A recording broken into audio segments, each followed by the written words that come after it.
Story 1. I am a nurse and I work nights. Have for almost 3 years now, and most nights nothing happens. You answer calls, you check on patients, you drink bad coffee at 2 a.m. and stare at the ceiling wondering if you made the right career choices. But one night, something happened that I still haven't fully processed, and I don't think I ever will. It started just after 3 a.m. My son's baby monitor, the kind with the little camera you can pull up on your phone, sent me an alert. Sound and movement detected. I almost didn't even look. He's 3 now. He coughs, he rolls over. He has little dreams that make him kick his legs. Not a big deal. But I looked, and what I saw stopped me cold. My wife and my son were sitting on his bed together, both of them upright.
She was already on the highway to her parents' house, and as she was running through the hallway past our son's room, the door was open.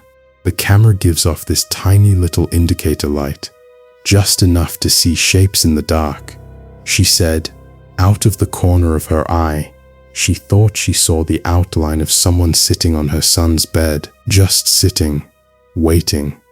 That was the beginning, and it only got stranger from there. I kept watching the camera for the rest of my shift. 4 more hours, every break, every spare second. And there they were, my wife's face, my son's face, sitting perfectly still on that bed, staring straight at the lens, hour after hour. But here's the thing that kept pulling at me, that kept making my stomach drop every time I thought about it. They were blinking. Not in a pattern, not at regular intervals like a looped video would show. Random blinks, erratic, human, and when morning came, I could see the light changing through the curtain behind them. This was not a recording. Whatever was sitting on my son's bed was alive.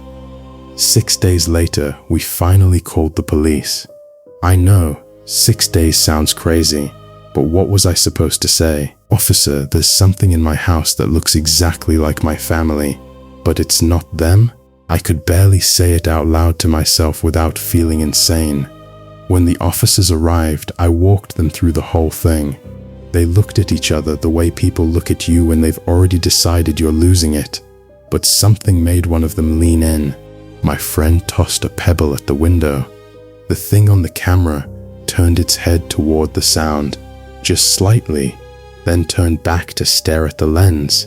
"Okay," one officer said quietly. "It's live." They went inside, and that's when the camera cut out. No warning, no static, just gone. I heard it from outside, a sound I cannot describe to you, low and guttural and wrong, like nothing that should come out of a living thing. Then voices, raised, scared, then gunshots, then silence. I ran in with my rifle. I don't want to tell you what we found upstairs. I'll just say, those officers didn't deserve what happened to them. And the things on the bed, they had yellow blood, not red, yellow. I don't know why that detail bothered me most of everything, but it did.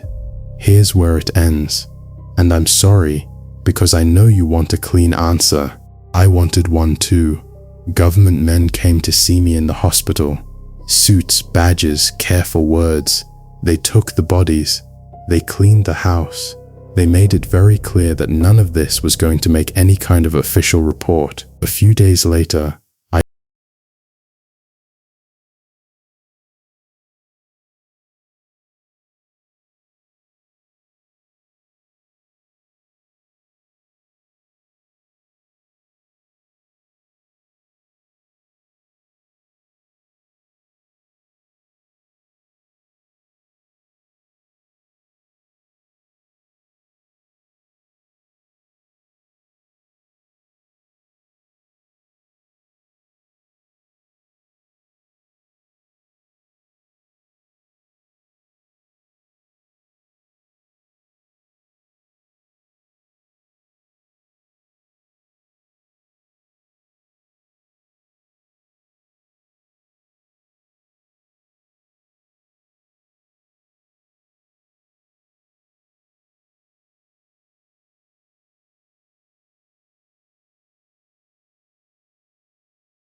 told me what kind. He asked for my Venmo before I even thought to ask why. And then the notification came through. $700. I just sat there staring at my phone, waiting to wake up, but I didn't wake up. It was real. So what did he want in return? He said he needed me to pick up a package. That's it. Just pick up a box. From an address he'd text me. Drop it off at his house. Easy, right? Then he said something that made me pause. I'd rather not talk through Tinder. You got kick? Or give me your number. I gave him my number and he texted me the address immediately. No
said, "Watch out."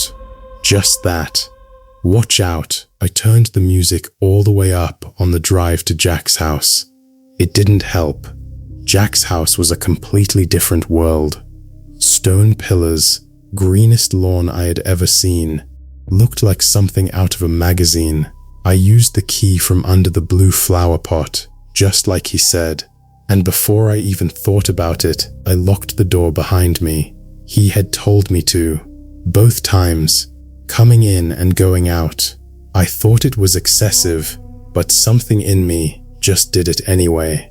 I set the package on the coffee table, and that's when I heard it. A phone ringing. Somewhere deeper inside the house. I froze. My phone buzzed. A text from Jack. "Don't answer any calls that aren't from Marvin." I followed the sound down the hall, into an office. I looked at the phone on the desk. Caller ID said, "Jack." But Jack had just texted me from his phone.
Sounded like Jack.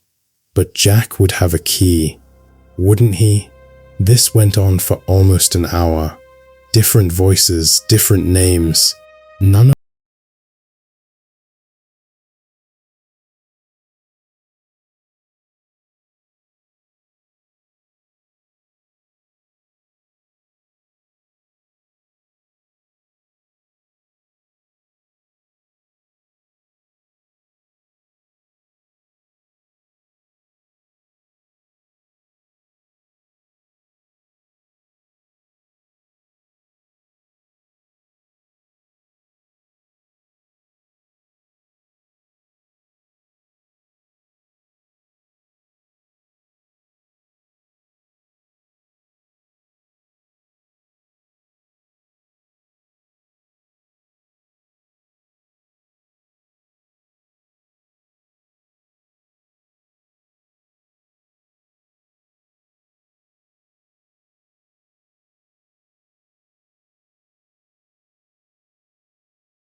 Number I didn't recognize. Did you forget to do something? Followed by a photo. Someone standing in front of a TV, playing static. Then another photo. The outside of my house. Then one final message. Watch out. Story 3. I've been a teacher for a long time. 17 years of reading student projects late at night with a glass of wine, half bored before I even opened the first one. I thought I'd seen everything, but one night, a quiet girl in my class handed in something I was completely unprepared for, and I haven't stopped thinking about it since. Because buried inside a school project was a letter written by a dead man. And what that letter described was something no one was ever supposed to find. Every year, I give my middle school history students a living history assignment. Simple enough.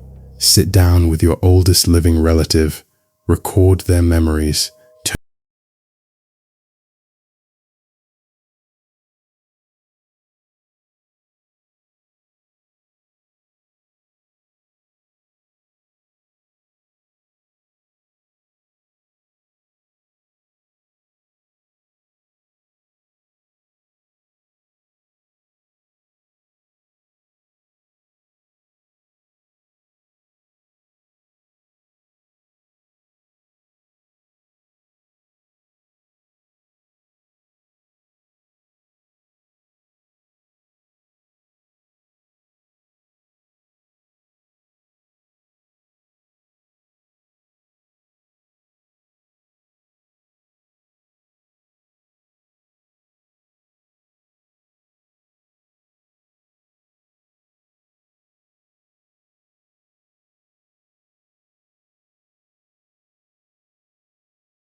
Olivia, I was about your brother's age when I enlisted, he said. I never saw combat. Both of my deployments were to cities in Eastern Europe that civil war had already torn apart. Everything was destroyed. My unit was assigned to a school. He paused. Broken windows.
I couldn't understand the channel I received most clearly. I believe it was in English, which I don't speak. But the voices, the music, the simple proof that life existed somewhere beyond this broken city, it kept me breathing. I have no idea how long I stayed inside. Eventually, hunger forced me out. My radio came with me, of course. It has gone everywhere with me since. It talks to me while I sleep and while I wake. I don't know what it's saying, but I know I would not survive without it. Once I had food, it occurred to me that the only thing left to do was go back to work. So I did. I simply returned to the school where I was a janitor, grabbed my broom and rags, got back to cleaning. Nobody made a big deal of it. The teachers smiled at me in the hallways. That quiet mutual respect was perhaps the only reason I came back at all. The school always needs work. The floors are sticky and stained. Kids make messes. I suppose that's why I still have a job. Some days I'm fixing a broken desk. Other days I handle more serious structural issues. On those days, I feel truly useful. Like a cog in a larger machine. There is a food storage room behind the school. In place of payment, I am allowed to take what I need. I used to bring the food home. My house is just one field away. But lately I have been sleeping in the basement. No one seems to mind.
Years and was finally saying it out loud. That letter had a date on it. Olivia asked what date. 2 weeks before we started rebuilding the school. Olivia went quiet. Then she said, "But you said the school had been destroyed 2 years ago." Yes, he said, it had. The silence on that recording lasted a long time, and then Great Uncle Stephen said the thing I will never unhear. This man, Stanislav, he went into a destroyed schoolhouse and cleaned it like it was just dusty floors and spilled drinks.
even if the way he found was a lie, even if the hallways he cleaned were empty, even if the people he smiled at couldn't smile back.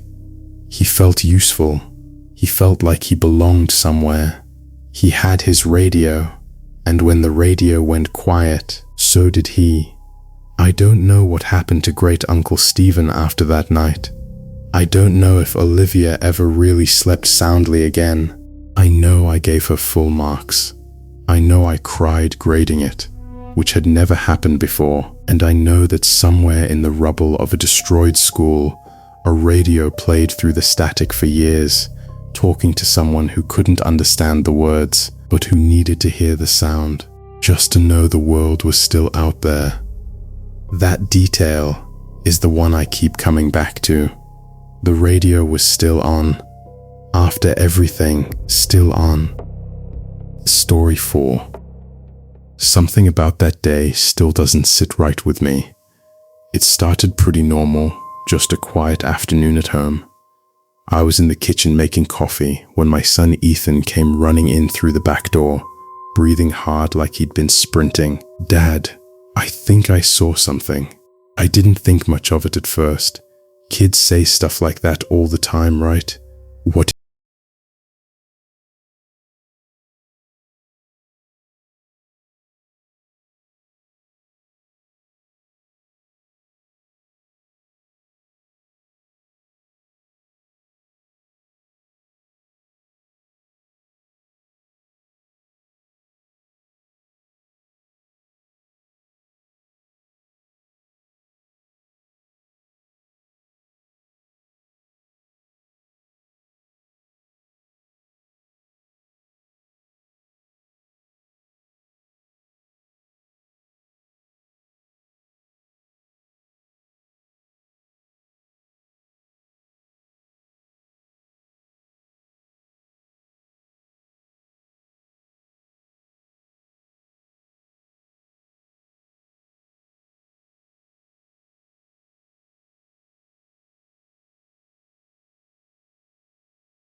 long as you follow the rules. He nodded, then leaned closer, like he didn't want anyone else to hear. I just don't want that thing to see me again. That made my stomach drop.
No wind, just this strange stillness.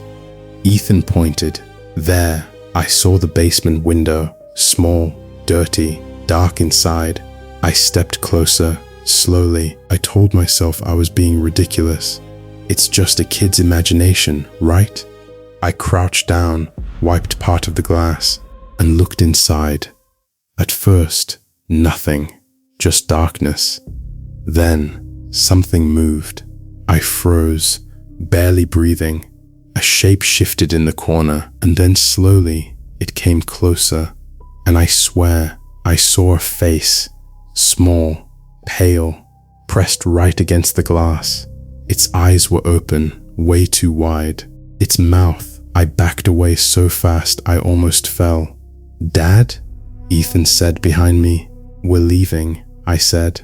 Now, that night, I couldn't sleep. I kept replaying it. That face, that boy, because it wasn't anything like Ethan described. It wasn't a zombie. It was real. The next morning, I called the police. I didn't explain everything. I just said something wasn't right. They showed up, knocked on the door, no answer.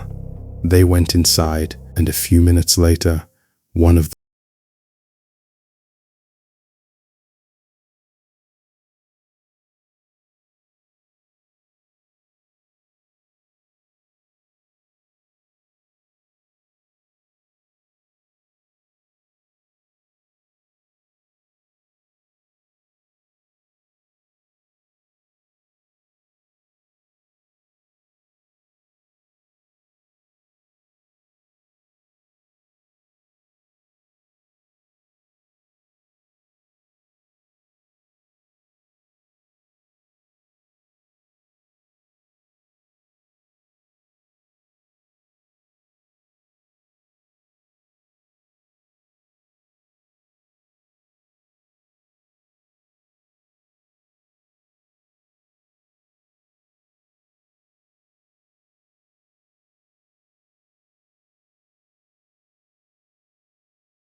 into the lens.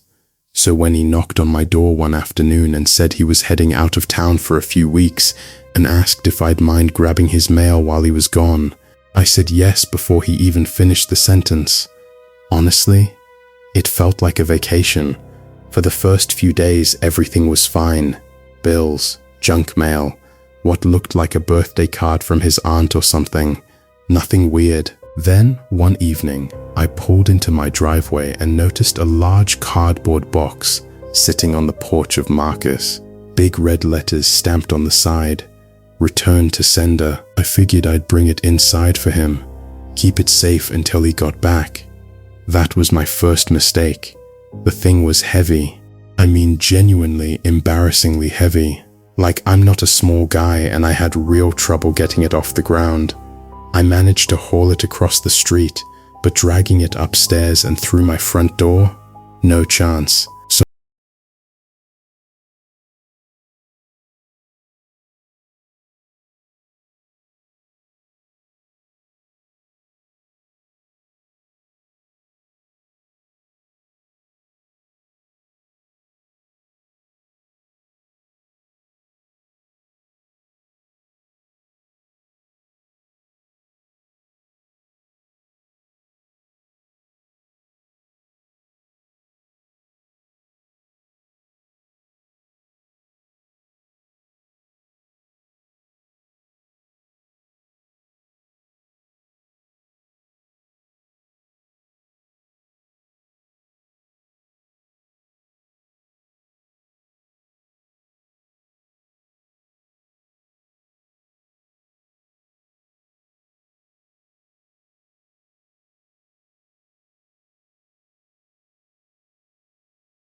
cut open the top.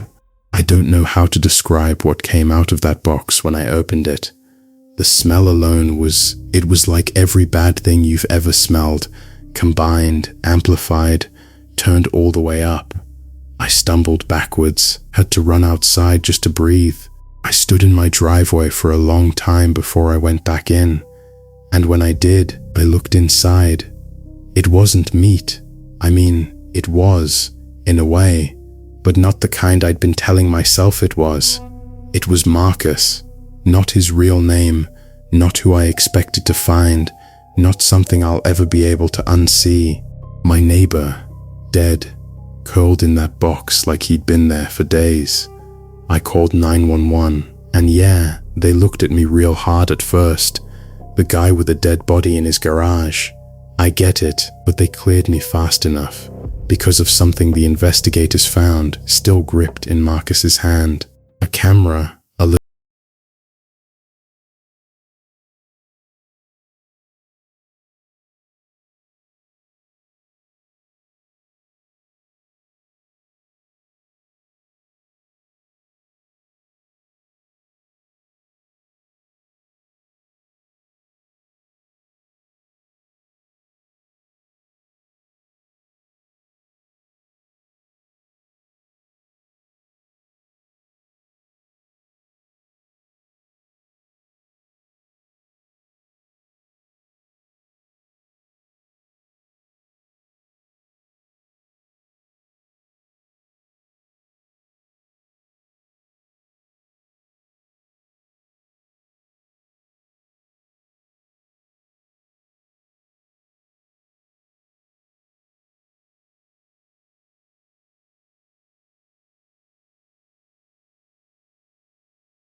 When she laughed, the room changed, like something heavy lifted right out of the air.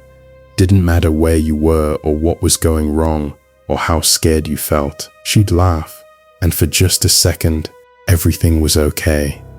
She was sick for a long time. The word the doctors kept using was terminal. I hated that word. Still do. It's such a cold, flat word for something that tears you apart from the inside out. But even in that hospital room, even tangled up in IV lines and monitors, she still had that laugh. Some things, I guess, don't get taken that easy.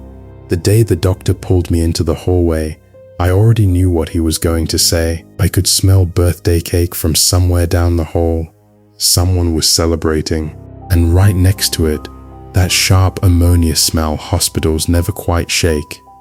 I remember thinking how strange it was, those two smells side by side. Joy and disinfectant, life and the other thing.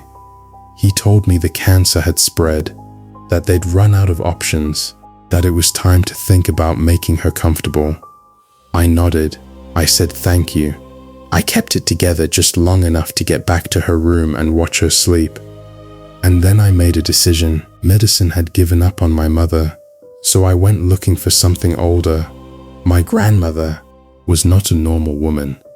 I say that with love, and also with a little bit of genuine fear even now. Her side of the family had stories, The kind that got told in low voices after the kids were supposed to be asleep. Unexplained things, mysterious things, lucky things and unlucky ones, all tangled up together. When she passed, she left a box in the attic. I'd never gone through it, not fully, but that afternoon I did. Inside was a small red book, handwritten, and a collection of strange little charms, iron, wood, bone, each one uncomfortable to look at for too long, and a candle the color of old paper that smelled wrong. Even cold, even unlit, the book told me what to do. I took my mother home, and then I got to work. I spent a week carving symbols into the walls, the floors, even the trees on the property. I laid salt across every doorway, every window. I traced it in an unbroken line around the entire house, then retraced it every few hours because the wind kept pulling it apart. At some point, I think it was the third day, lying on my back in the crawl space carving strange marks into the underside of the floor, I thought to myself, what am I doing? This is crazy. This is desperate and ridiculous and probably meaningless. But then I thought about my mom's laugh, and I kept going. On the last night, I lit the candle. The smell was, I can't describe it. It hit the back of your throat like something dying in the heat, but the flame burned an odd red-brown color, and no warmth came off it at all. If anything, the air around it felt colder. I shut the dining room door and didn't go back in unless I had to. And that's when things in the house started to change. It started small. Doors I knew I'd closed were open in the morning. Food spoiled overnight. The television clicked on and off on its own. Clocks stopped, always at the same time, 3:03 a.m. Shadows gathered in the corners of rooms, independent of any light source. Heavy, stubborn things that disappeared the moment I blinked. I started hearing sounds inside the walls, not like mice or squirrels, more like something that wanted in. Every night, tapping on the glass. I didn't look to see what was tapping. I told myself it was the wind. I don't think it was the wind, but my mother was alive. Weeks passed like that. The house felt like a bunker. The smell from the dining room spread to every room. The sounds grew louder. Laughter from empty hallways, footsteps in the ceiling, a crash in the bathroom one night that warped the door right off its hinges. I covered the mirrors. I stopped leaving the house. I slept in a chair next to my mother's bed because I was too scared to be alone in the dark. And through all of it, she held on. Fragile, fading, but alive. On the 33rd night, I woke up and her bed was empty. I ran, found her in the dining room, standing over the table, swaying gently, still half asleep. Her hands were hovering above the candle. The flame was out, the smell was gone, and the house was completely, absolutely silent. Then the scratching started. All at once, inside every wall, footsteps, fast and heavy, moving through rooms we weren't in. Somewhere deep in the house, a window exploded inward, and in the corner of the dining room, something unfolded. It was shaped like a person, but it was tall, so impossibly tall, and it moved faster than anything should move, and it poured itself over my mother like a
We stood there on that strange road for a long time, the two of us, and then it said something I've never forgotten.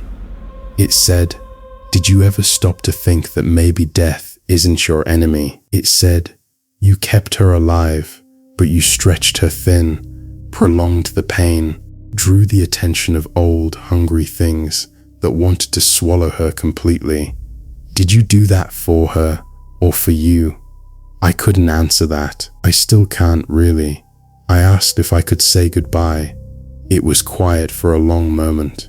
Then it said, "You are persistent," and then it was gone, and my mother was standing behind me on the road. She looked the way I remembered her from when I was a kid, before the sickness, before any of it, healthy and warm and completely herself, staring up at that impossible sky like she couldn't get enough of it. "Isn't this the most beautiful dream?" she said. I told her I loved her. I said it as many times as I could before my voice broke completely. She touched my face and smiled that lighthouse smile and told me not to cry, that she'd see me when she woke up. She meant it, I think. I believe she meant it. There was one more person on the road, a man I recognized from old photographs. Same green eyes, same red hair. He took her hand like it was the most natural thing in the world, and when he looked at me, I could see that she'd be safe, that wherever the road went, she wouldn't walk it alone. I woke up in the dining room. The candle was cold, the house was empty, the scratching, the footsteps, the tapping on the glass, all of it gone. Just quiet. That was a few months ago now. I fixed the house up, erased the marks I'd carved, patched the walls. Some nights I walk out into the fields behind the property, far enough that the light pollution fades and the sky opens up the way it did on that road. I look for the North Star. She taught me how to find it, the night she found me lost in the woods when I was little. Said if I ever got turned around, it would always show me the way home. I wonder sometimes if she does the same.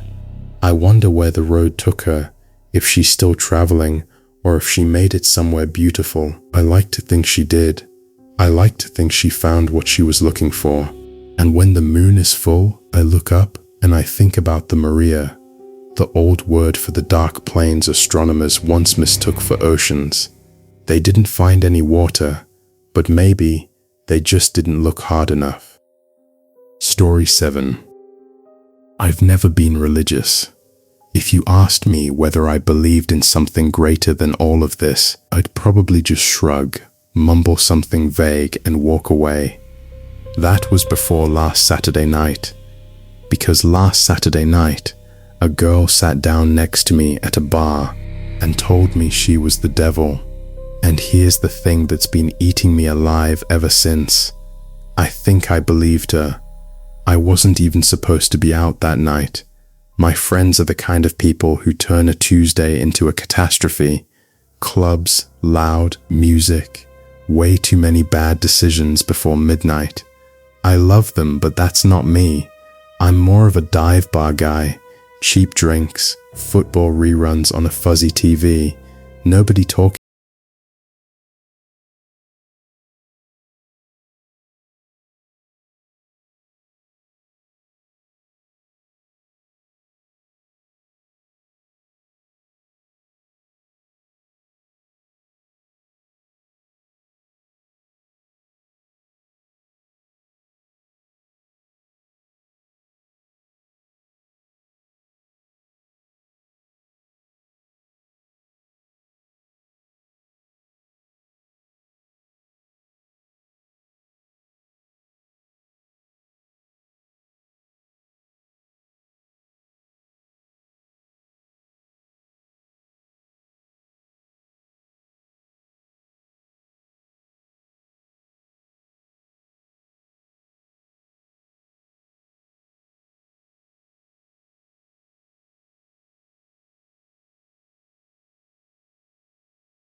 alone and clearly not okay. Or maybe it was something else, something I still can't fully name even now. She made me a deal. "Let me tell you my story," she said, "and if you believe me when I'm done, promise you, won't try to get me locked up somewhere." I told her that was a weird deal to make. She told me I'd be surprised what people do when they think they're sitting next to the devil, so I bought her a drink, an appletini of all things, and she started to talk. She told me that everything began in a garden, that her father, and she said that word the way people say it when they mean something complicated, something painful, that her father had spent an eternity building something perfect, two prototypes, a man and a woman, a paradise built just for them. But her father was afraid. He wanted to give them free will, Lucy said. He just couldn't bring himself to do it. So he asked her to do it for him. She was his most trusted, his brightest, the one he called his light bringer. He sent her in to nudge those two prototypes.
Started to argue, and then I looked around the bar at the girls glued to their phones, the guys trying to sober up, the older men yelling at a football game nobody important was watching, and I couldn't find the words.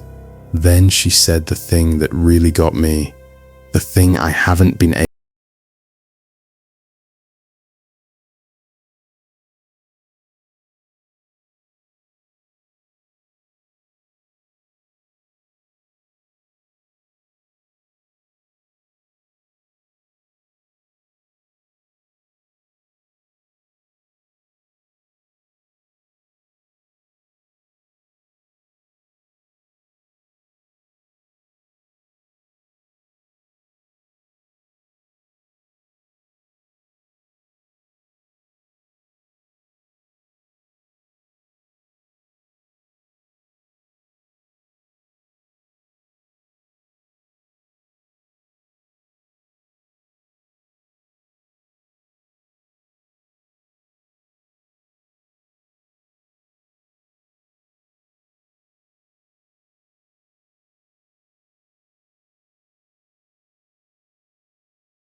makeup, the sticky hair, the unfocused eyes. She was completely still, completely clear, like I was looking at someone I had never seen before. "Why are you telling me this?" I don't know why I asked it, but I needed to know. She looked at me for a long time before she answered. "Because when you first saw me, you were worried, not scared of me, worried for me. You didn't want to harm me, you just wanted to make sure I was okay." She almost smiled. "That's rarer than you think." She told me she had found 5 other people that same night, 5 other strangers in 5 other bars, just trying to have a quiet drink. She told them the same things she told me, and every single one of them hurt her, hit her, screamed at her, threw things. That was where the food stains came from, the thrown drinks, the bruises she had tried to cover with makeup that had long since given up. She put her hand on my shoulder before she left. It was cold and warm at the same time. I don't know how else to describe it. I just know that wherever she touched me, something felt permanently different. She walked out the door of the Ragged Feather, and I never saw her again. I sat there for